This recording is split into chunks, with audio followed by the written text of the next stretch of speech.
할렐루야. 기도의 자리로 나오신 여러분 진심으로 환영합니다. 오늘도 하늘문을 열어주셔서 우리 기도 가운데 응답해 주시고 주님을 만나고 돌아가시길 소망합니다. 오늘 오전에 중보기도 모임을 마지막으로 가졌습니다. 함께 이렇게 은혜를 나누고 다 은혜를 이렇게 경험한 분들이셔서 그런지 되게 너무나 아름다우시더라고요. 감사한 내용 한 가지씩 마지막에 이제 짤막하게 이렇게 한번 나눠보자고 했었는데, 어떤 집사님이 그런 얘기 하시더라고요.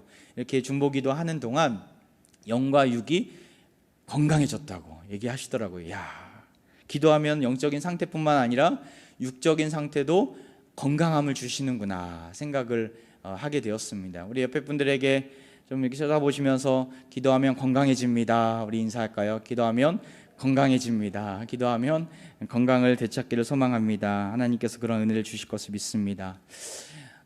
새벽 기도하면 머리가 맑아져서 아침 일찍 일어나서도 좋고, 또 마음에 응어리진 마음을 기도의 자리로 들고 나아갔을 때 하나님께서 그 마음 문을 열어주시고 또한 우리 마음을 시원케 해주시는 그런 놀라운 은혜가 주어집니다. 웃으면 복이 와요가 아니라 기도하면 복이 와요, 이렇게 우리는 고백해야 합니다. 오늘 사도행전 말씀은 기도의 행전, 또한 성령의 행전이라고 일컬어지는 성경이기도 합니다. 풍성한 기도의 역사와 성령의 역사가 드러나 있기 때문에 그러하죠. 오늘 본문 속에서 우리는 하나님께서 기도하는 자를 통해서 어떻게 역사하시는가, 어떻게 교회를 세워나가시고 또한 믿는 자들을 통하여 일하시는가를 보게 됩니다. 특별히 사도행전 16장에는 하나님께서 쓰시는 바울과 실라, 디모데 그리고 누가가 이 네 사람이 빌립보에 들어가서 어떻게 빌립보 교회를 세워나가는가가 잘 그려져 있는 장수이기도 합니다. 유럽 최초의 교회가 바로 빌립보 교회였는데, 그 최초의 교회 빌립보 교회가 어떻게 세워졌는가를 우리는 사도행전 16장을 통해서 알게 됩니다. 하나님의 강력하신 그 인도하심 가운데 세워진 교회가 이 빌립보 교회인데, 결코 하나님의 은혜가 아니고서는, 하나님의 인도하심이 아니고서는 설명되어 줄 수 없는 세 가지 사건이 오늘 본문 속에서 나옵니다. 그 세 가지 사건이 무엇입니까? 요약하자면 첫 번째 사건은 바울이 기도처를 찾으러 갔을 때 강가에서 만난 그 두아디라 출신의 루디아라는 자주장사를 만난 사건이었죠. 그 자색 옷을 파는 그 장수였습니다. 두 번째 사건은 점치는 그 귀신 들린 여종을 바울이 쫓아내는, 그에게서 귀신을 쫓아내는 사건이 두 번째 사건입니다. 세 번째 사건은 바울과 실라가 감옥에 갇혔을 때 하나님께서 놀랍게 지진을 일으키시고 옥문이 열리고, 거기서 끝나는 것이 아니라 그 간수가 예수님을 영접하고 하나님의 자녀가 되는, 그 가족 모두가 구원을 받는 놀라운 구원의 역사가 드러나 있는 사건이 이 세 번째 사건입니다. 이 세 사건은 빌립보 교회를 이해할 때 꼭 알아야 할 사건이기도 합니다. 하나님의 놀라운 섭리가 담겨져 있기 때문에 그러하죠.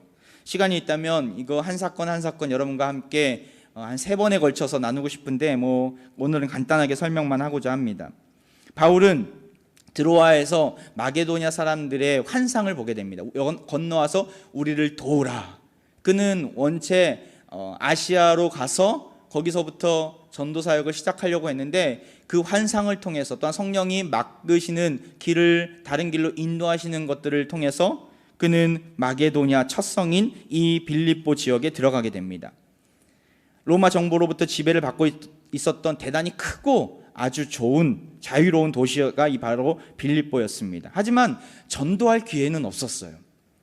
그가 전도 전략을 어떻게 세웠냐면, 같은 동족인 유대인들이 있는 회당에 들어가서 거기서 복음을 증거하고 또 말씀을 증거할 기회를 얻어서 하나님 예수 그리스도가 이 땅 가운데 오신 메시아임을 증거하면서 그들에게 복음을 증거하고 디아스포라 유대인들을 향해서 교회를 세워나가는 일들을 했었는데, 이 빌립보 지역에 가니까 회당이 없었어요. 회당이 보이지가 않는 거예요. 아마도 글라디오 황제 때 로마에서 유대인들을 다 내쫓은 사건이 있었는데 빌립보도 동일한 정책을 썼던 것 같아요. 유대인들을 다 내쫓았어요. 일부 사업을 하는 유대인들만 거기에 남아 있었던 것이죠. 그때 바울은 기도하려고 회당을 찾으면서 돌아다닐 때 누구를 만나게 됩니까? 사도행전 16장 13절을 보십시오. 안식일에 우리가 기도할 곳이 있을까 하여 문 밖 강가에 나가 거기 앉아서 모인 여자들에게 말하는데, 유대인들의 회당은 종종 바닷가에 있기도 했어요. 그래서 여기에 회당이 있는가 바닷가를 거닐기도 했고, 또 거기서 강가에 모여 앉아있는 여성들을 만나게 됩니다. 그때 누구를 만나게 됩니까? 오늘 말씀 첫 번째 사건의 주인공이었던 루디아라는 한 여자를 만나게 돼요. 14절에 나오죠. 두아디아라 시에 있는 자색 옷감 장사로서 하나님을 섬기는 루디아라 하는 한 여자가 말을 듣고 있을 때 주께서 그 마음을 열어 바울의 말을 따르게 하신지라. 루디아라는 여인을 만나게 되는데 그는 자색 옷감 장사였어요. 오카는 목사님 설교를 들어보니까, 어떤 책을 보니까 아마도 그가 그 강가에 서서 회당이 없었기 때문에 여인들과 모여서 기도하고 있었다, 그렇게 해석하시더라고요. 또 어떤 성경학자는 그가 자색 옷감 장수였기 때문에 무역을 하기 위해서 강가에 있었다. 성경은 구체적으로 말을 하지 않아요. 어쨌든지 간에 하나님께서는 기가 막히게 그 바울로 하여금 루디아를 만날 수 있는 길을 열어주셨다는 거예요. 그리고 가서 바울은 그곳에서 말씀을 증거하고 성령의 강력한 인도하심 가운데 루디아는 마음을 열게 돼요. 그리고 전도를 받게 돼요. 거기서 끝나는 것이 아니라, 예수님을 영접한 것이 끝나는 것이 아니라 바울을 집으로 데려가서 가족 모두가 회심하는 놀라운 구원의 역사를 경험하게 되는 것이죠. 나중에 빌립보 교회를 이끌어가는 여성 지도자로서 루디아는 쓰임 받게 됩니다. 철저한 하나님의 주권과 그 섭리 가운데 바울은 인도함을 받고 있었고 루디아도 인도함을 받고 있었던 것이죠. 두 번째 사건인 점치는 귀신 들린 여종에게서 귀신을 내쫓은 사건이 두 번째 사건인데, 이때도 바울은 기도하는 곳을 찾아다니면서 나아가다가 점치는 귀신 들린 여종을 만나게 돼요. 16장 16절 같이 한번 읽어볼까요? 시작. 우리가 기도하는 곳에 가다가 점치는 귀신 들린 여종 하나를 만나니 점으로 그 주인들에게 큰 이익을 주는 자라. 그녀는 점치는 종이었어요. 주인들에게 그 점을 씌워주면서 그 받는 그 돈들을 가지고 주인에게 드렸던 종이었죠. 큰 이익을 가져다주는 종이었다라고 성경은 이야기합니다. 당시 문화에서는 중요한 결정을 할 때 점쟁이를 찾아갔어요. 요즘에도 그런 사람들 있지 않습니까? 복잡하고 미묘한 문제 앞에서, 중대한 결정을 하는 것 앞에서 일반적으로 신탁, 그러니까 점치는 사람들을 찾아갑니다. 돈을 내고 신의 뜻을 물을 때 그 여종은 귀신의 힘을 빌어서 그 결정을 했던 것이죠. 근데 그녀가 바울의 이름을 길거리에서 만나자마자 소리를 치는 거예요. 당신은 지극히 높으신 하나님의 종이다, 구원의 길을 전하는 자다라고 하면서 한 번이 아니라 바울을 계속해서, 그 일행을 계속해서 따라다니면서 사역을 방해하는 데까지 이르게 됩니다. 한두 시간에 끝나는 것이 아니라 씻을 때도 없이 며칠 동안 바울을 따라다니면서 여러 날을 그렇게 방해하니까 바울은 그녀에게 선포합니다. 예수 그리스도의 이름으로 나오라 하니까 귀신이 떠나가게 돼요. 근데 거기까지는 좋았어요. 그런데 그 여종을 통해서 돈을 벌었던 주인들이 난리가 난 거예요. 우리에게 돈을 가져다주는 이 이제 여종에게 힘이 없어져 버린 거예요. 귀신으로부터 빌렸던 힘이 없어져 버린 거예요. 효험이 나타나지 않는 거예요. 그때 그 여종을 데리고 있었던 큰 주인들이 난리가 나서 결국에는 그 바울과 실라를 고발하게 됩니다. 그녀에게는 해방과 자유의 날이었지만 그 주인들에게는 사업이 부도나는 날이었어요. 결국에는 그 바울과 실라를 고발하고 심한 매질까지 합니다. 그리고 옥에 갇히는 일까지 일어나게 됩니다. 전도의 문은 막히는 건 아니지, 바울과 실라의 인생이 여기서 끝나는 건 아닌지 최악의 상황으로 치닫게 되는 사건이 바로 두 번째 사건입니다. 그리고 세 번째 사건 스토리가 이루어집니다. 감옥에 갇혀서 이제 쇠고랑에 매여 있어서 발에 차고 앉아있는 바울과 실라, 그들의 모습을 한번 상상해 보시기 바랍니다. 소망과 기대감이 없을 듯해 보이지만 그들은 오히려 하나님 앞에 나아갑니다. 사도행전 16장 25절의 말씀 보세요. 같이 한번 읽어볼까요? 시작. 한밤중에 바울과 실라가 기도하고 하나님을 찬송하며 죄수들이 듣더라. 그들이 뭘 합니까? 감옥에서 기도와 찬양을 통해서 하나님 앞에 나아가는 모습이 드러납니다. 전혀 기도할 수 없는, 찬양할 수 없는 상황 속에서 하나님을 부르짖고 하나님을 찾고 하나님을 찬양하는 그 바울과 실라. 그때 놀라운 일들이 일어나죠. 큰 지진이 일어나고 옥문이 열리게 되고 모든 사람들이 메인 것들, 아까 얘기했듯이 발에 쇠고랑을 차고 있던 모든 것들이 다 풀려지게 돼요. 갑자기 자고 있다가 막 지진이 일어날 거 딱 봤는데 모든 죄수들이 다 풀려져 있는 거예요. 간수가 깜짝 놀라서 야, 이제는 나 죽었구나. 이제는 내 인생이 끝이구나. 스스로 자결하려고, 스스로 목숨을 끊으려고 했던 그 찰나에 바울은 안심하라고 이야기합니다. 그 간수는 바울과 실라의 그런 모습을 보면서 이 사람들은 보통 사람이 아니구나. 그래서 뭐 누가 시키지도 않았는데 그들을 데리고 나가요. 자신들의 집으로 가서 그 간수와 가족들을 모두가 회심하게 되고 하나님을 믿는 놀라운 구원의 역사를 맛보게 되는 것이죠. 루디아와 또 이 간수, 이 가족들 모두가 다 빌립보 교회를 세워나갔던 성도들이었다는 거예요. 성도들이 되었다는 거예요. 이 세 가지 사건들, 빌립보 교회가 놀랍게 세워지는 계기가 되었고 믿는 자들, 지도자들이 세워지는 놀라운 아름다운 이야기인 것이죠. 놀라운 복음의 현장 이야기입니다. 우리가 눈여겨보아야 할 것, 제가 계속해서 요약해서 여러분에게 말씀드렸는데 우리가 눈여겨보아야 할 공통점이 있어요. 목사님, 이 세 가지 사건 다 빌립보에서 일어났습니다. 맞아요. 빌립보에서 일어난 사건들이에요. 근데 좀 더 구체적으로 오늘 본문에서 나온 공통점이 있어요. 장소도 달라요. 만난 사람들도 달라요. 다 형편도 다르고 처지들도 다 달라요.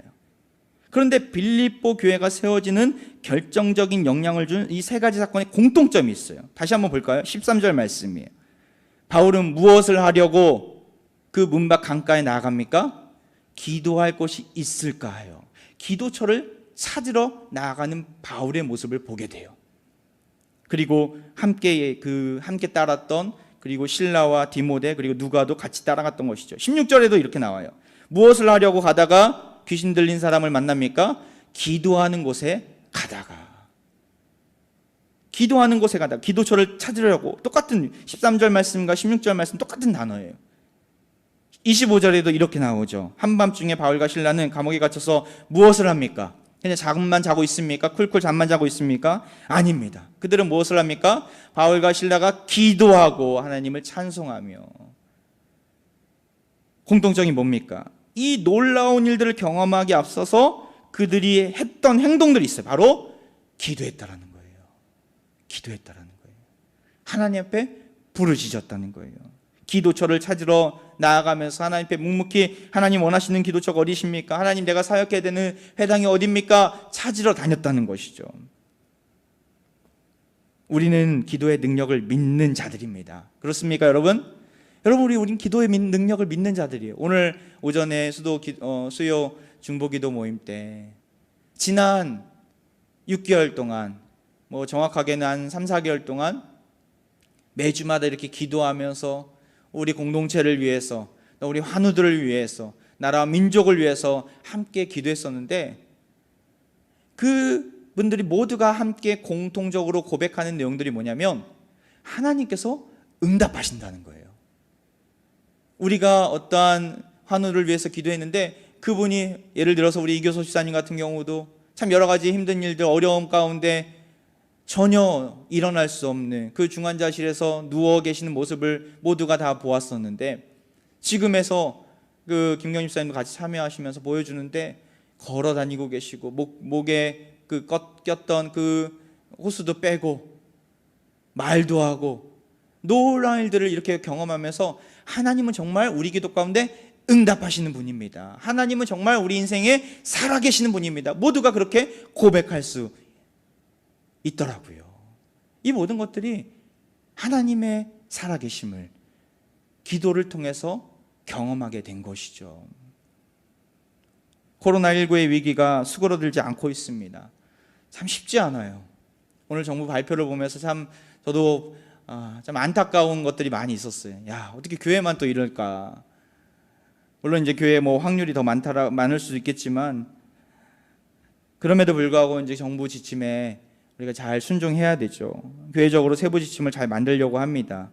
모든 소그룹이나 또한 모든 예배 이외의 모임들은 좀 자제하고 또 온라인으로 하거나 아니면 방학을 또 하려고 합니다. 가급적이면 이번 주까지 모든 모임을 다 마무리하려고 합니다. 이제 앞으로 어떻게 가야 될 것인가? 물론 막막하긴 합니다. 근데 위축될 필요는 없습니다. 우리가 지혜를 모으고 우리 합심으로 하나님께 나아가면서 좀 예배를 통해서 또 이변에는 전 그렇게 생각이 들더라고요. 하나님께서 예배에 집중하라나 보다. 하나님께서 그것을 원하시는구나. 우리가 뒤에 캐치프레이즈 나와 있듯이 예배의 감격을 회복해야 되는 때가 이때이구나. 다시금 저는 그렇게 받아들였어요. 하나님 뜻이 어디 있을까?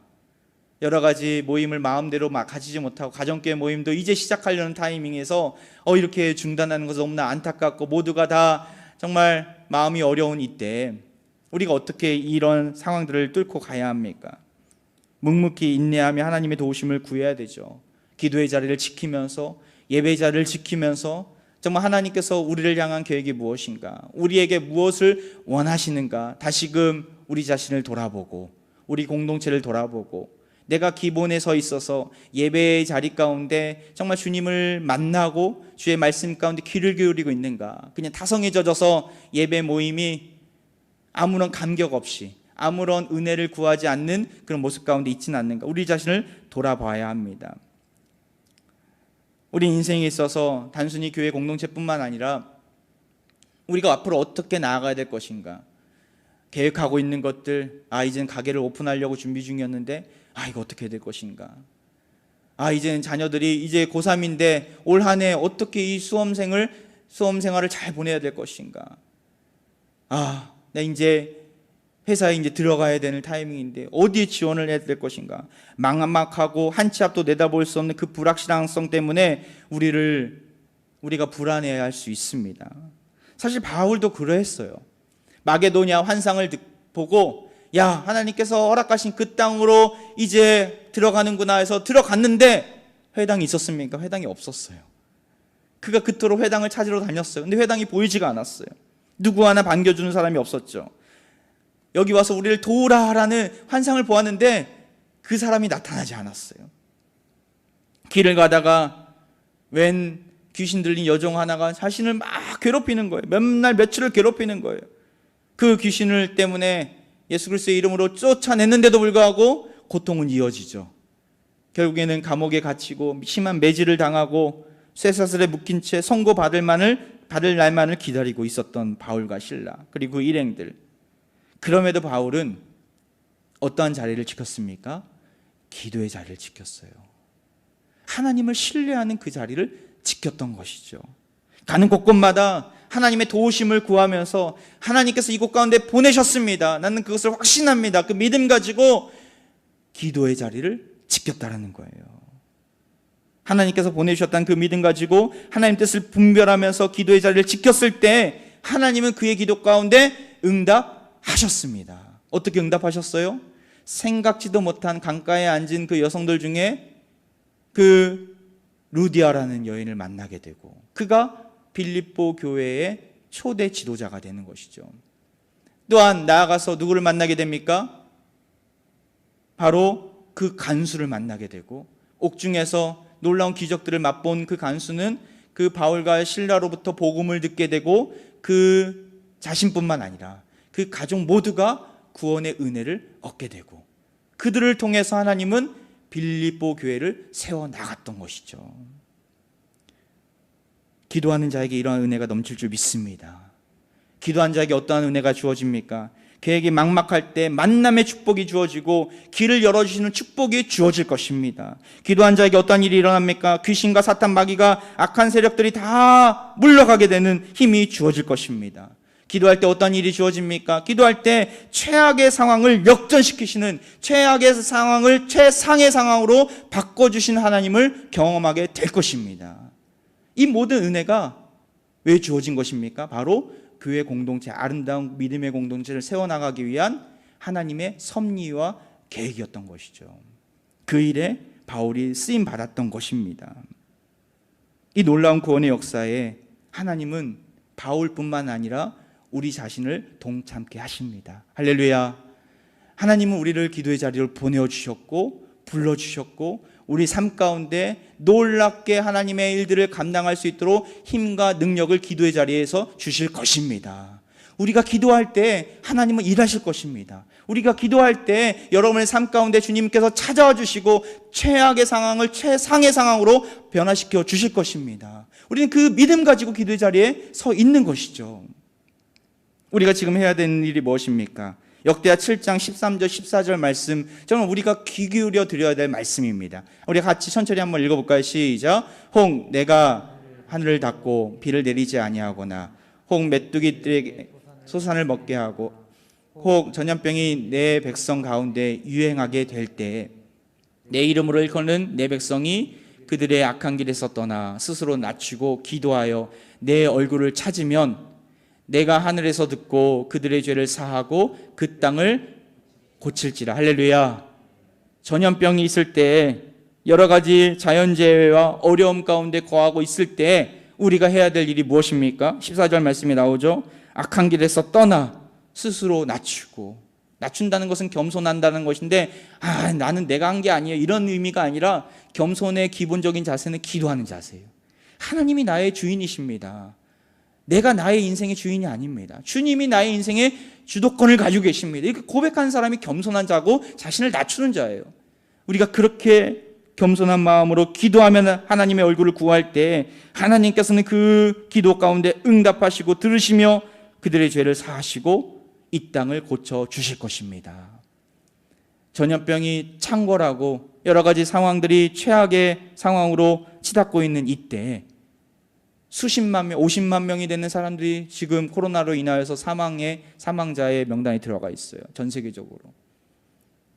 참으로 이 어려움 가운데 우리가 해야 될 것이 무엇입니까? 무기력한 우리 인간만의 모습을 보면서 낙심하면서 낙담하면서 모든 것을 다 포기하고 있어야 됩니까? 아닙니다. 우리가 해야 될 일이 있어요. 그것이 무엇입니까? 기도의 자리로 나아가는 것입니다. 기도밖에 없습니다. 주님, 기도밖에 해결책이 없습니다. 기도로 이 문제를 내가 돌파해 나가기 원합니다. 하나님께서 우리 기도 가운데 응답하시고 이 땅을 고쳐주실 것을 믿고 담대함으로 나아갑니다. 주님, 나를 기도의 용사로 세워 주옵소서. 우리가 이 믿음 가지고 나아가야 될 때입니다. 그러할 때 주님께서는 하늘문을 열어주셔서 우리 기도 가운데 응답해 주시고 선한 길들을 보여주실 것이고 만남의 축복들, 악한 마귀가 물러가는 축복들, 최악의 상황을 역전시키시는 축복을 누리게 하실 것입니다. 그러한 은혜를 기억하며 담대하게 기도의 전에 나아가서 아름다운 믿음의 공동체, 우리 교회 공동체를 세워나가는 일에 귀하게 쓰임받는 온 성도들 되시기를 주의 이름으로 축원드립니다.